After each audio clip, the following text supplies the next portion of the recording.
अब एबनॉर्मल क्या है?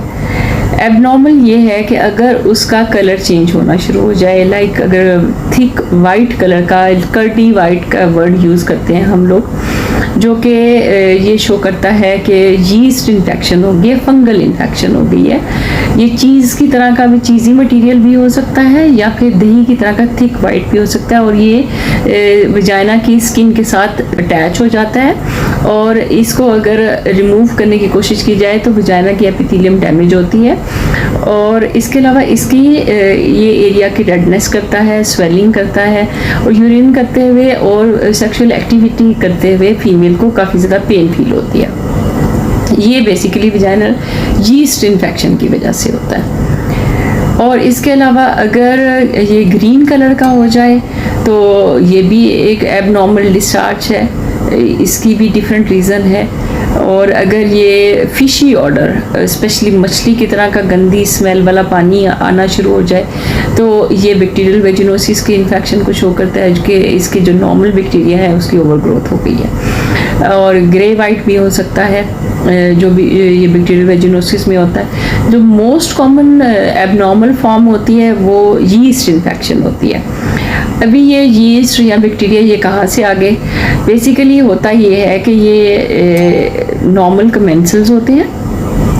नॉर्मल कमेंसल का मतलब ये है कि जर्म्स होते हैं वजाइना में, ऐसे ही जर्म्स होते हैं जैसे कि इंसान की स्किन के ऊपर होते हैं। ये जर्म्स नॉर्मल फ्लोरा या हेल्दी फ्लोरा होते हैं, इसको ये फ्रेंडली होते हैं। ये इनकी वजह से जो दूसरे बाहर के जो हवा में इन्फेक्टिव एलिमेंट्स होते हैं, जो इन्फेक्टिव ऑर्गेनिजम्स होते हैं, जो बैक्टीरिया होते हैं हवा में इन्फेक्शन काज करने वाले, ये जब जिल्द के साथ टकराते हैं कि इन नॉर्मल बैक्टीरिया की वजह से वो फिर इन्फेक्शन नहीं हो सकती, इसकी स्किन को प्रोटेक्ट करते हैं। इसी तरीके से वजाइना में भी ये फ्लोरा होते हैं जो कि हेल्पफुल होते हैं, हेल्दी होते हैं, और ये इस वजाइना की एपिथेलियम को प्रोटेक्ट करते हैं सराउंडिंग बैक्टीरिया से।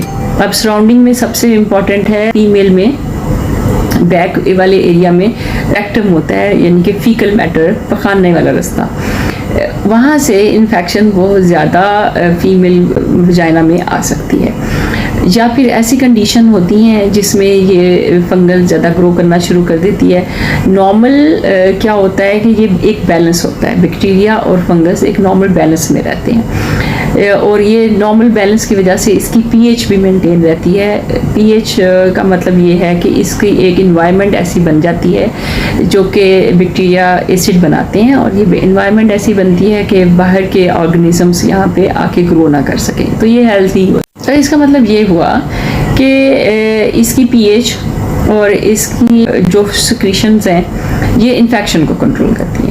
अब ऐसी इन्वायरमेंट जिसमें ये जो नॉर्मल बैक्टीरिया जो थे उसमें डिस्टर्बेंस हो जाए या फंगल ज़्यादा ग्रो कर जाए तो तरह तरह के इन्फेक्शन हो जाते हैं। और उसमें सबसे इम्पॉर्टेंट जो ऑब्वियस चेंज आता है वो जो डिस्चार्ज है उसका कलर चेंज हो जाता है, उसकी कंसिस्टेंसी चेंज हो जाती है। इसके अलावा पेशेंट को पेन होना शुरू हो जाती है ड्यूरिंग स्पेशली यूरिन करने के दौरान पेन होती है, या फिर इंटरकोर्स करने के दौरान पेन होती है, या फिर वो कांस्टेंट लोअर एब्डोमिनल पेन के कंप्लेन के साथ आते हैं। अभी इन सब चीज़ों से कैसे बचा जाए या वो क्या तरीके एहतियाती तदाबीर की जाएँ कि ये नॉर्मल फ्लोरा मेंटेन रहे। इसमें सबसे इम्पॉर्टेंट है पीरिनियल एरिया हाइजीन, यानी इस एरिया की सफाई का ख्याल रखा जाए। सफाई में जहाँ तक एरिया की सफाई के साथ साथ वॉशरूम जो यूज़ करना है उसका भी देखना चाहिए कि वॉशरूम नीट है या नहीं। स्पेशली जो स्कूल गोइंग गर्ल्स हैं उनको ये एजुकेट करना चाहिए कि कॉमन कमोड्स, कॉमन वॉशरूम ना यूज़ करें। और पीरिनियल एरिया के जो वॉश करने की टेक्निक है वो भी प्रॉपर होनी चाहिए, लाइक फ्रंट टू बैक, ताकि जो बैक वाला एरिया है मीन्स के जो रेक्टल एरिया है वहाँ से जो हार्मफुल बैक्टीरिया हैं वो वजाइना में ना आ सकें और वजाइना की जो नॉर्मल इन्वायरमेंट है उसको डिस्टर्ब ना कर सकें। और यही इसी तरीके से जो फीमेल्स एरिया को नीट करने के लिए वाइप्स यूज़ करती हैं या जो टिश्यू पेपर्स यूज़ करती हैं उनको भी इसी तरीके से वाइप्स या टिश्यू पेपर्स यूज़ करने के फ्रॉम फ्रंट टू बैक वो यूज़ करेंगी। इस एरिया की हाइजीन के लिए प्रॉपर वॉशिंग बहुत इंपॉर्टेंट है, और वॉशिंग सिंपल प्लेन वाटर से भी की जा सकती है, सादे पानी से भी की जा सकती है। उसमें डिटोल डालना, कोई पायोडीन डालना ये कोई ज़रूरी नहीं है, बल्कि इसकी वजह से भी पीएच चेंज होती है, नॉर्मल फ्लोरा डैमेज होते हैं।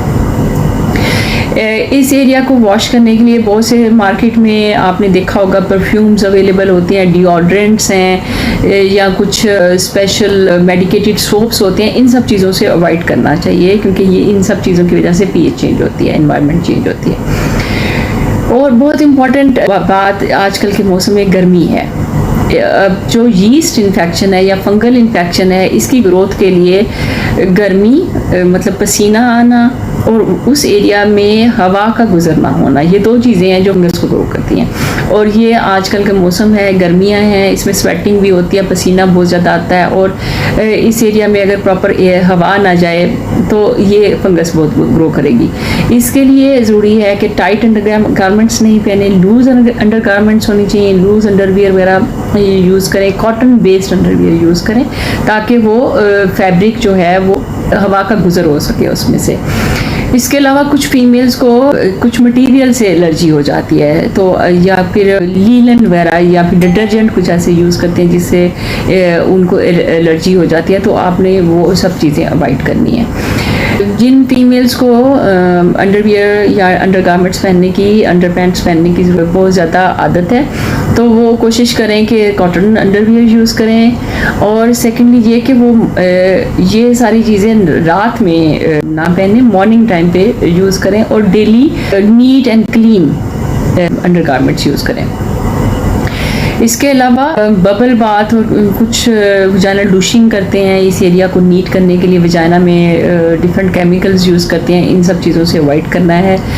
स्विमर्स में ये देखा गया है कि बहुत ज़्यादा होता है, क्योंकि वो स्विमिंग वाले गारमेंट्स वो टाइट होते हैं और प्लस वो वेट हो जाते हैं, तो ये भी कोशिश करें कि आप सून आफ्टर स्विमिंग वो गारमेंट चेंज कर लें, अपने आप को इस एरिया को प्रॉपरली ड्राई रखें और नीट रखें। इसके अलावा डाइट बहुत इम्पॉर्टेंट है। अगर पेशेंट किसी मेडिसिन की वजह से ये सारा इफेक्ट हो रहा है, तो मेडिसिन जैसे ही वो डिसकंटिन्यू करेंगे, लाइक कुछ कॉन्ट्रासेप्टिव पिल्स होती हैं जिसकी वजह से ये वजाइनल सिक्रीशन ज़्यादा हो जाती हैं, या कुछ एंटीबायोटिक्स की वजह से, तो जैसे ही ये एंटीबायोटिक्स या कॉन्ट्रासेप्टिव पिल्स ये इस्तेमाल करना छोड़ देंगे, तो ये इन्फेक्शन खुद ब खुद कंट्रोल हो जाएगी। इसके अलावा ये भी देखा गया है कि कुछ फीमेल्स जो मैरिड होती हैं, और अगर वो कपल्स जो हैं वो कॉन्ट्रासेप्शन के लिए कॉन्डोम यूज़ करते हैं, तो कॉन्डोम के मटेरियल से भी कुछ फीमेल्स को ये वजाइनल एलर्जी, वजाइना में एलर्जी हो जाती है और वजाइनल सिक्रीशन ज़्यादा हो जाती हैं। तो ऐसी सूरत में कॉन्डोम के बजाय कुछ और तरीका कॉन्ट्रासेप्शन के लिए किया जाए, तब भी इसमें बहुत से पेशेंट को फ़ायदा हो जाता है।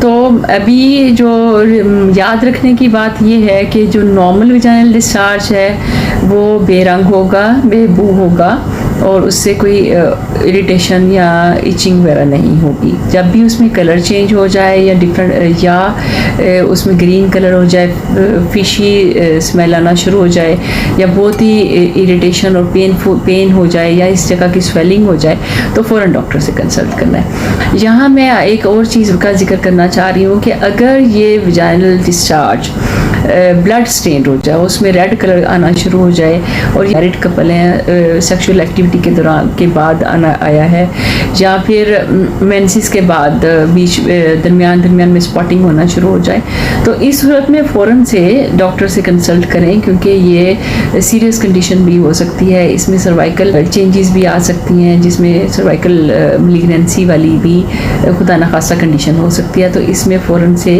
आपने डॉक्टर से रब्ता करना है।